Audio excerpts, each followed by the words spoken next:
Hello everyone, welcome to lesson 6 of YTC Standard Course. Today we're making sentences. 我的姐姐比我高. This means my older sister is taller than me.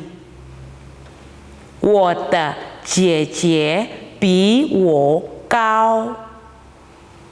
我的姐姐比我高.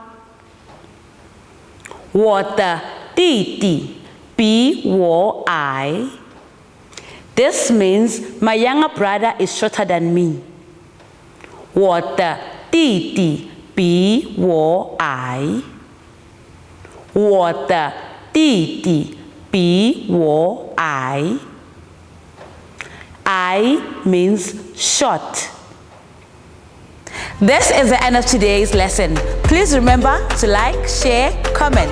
Hit the subscribe and notification button. See you next time. Goodbye.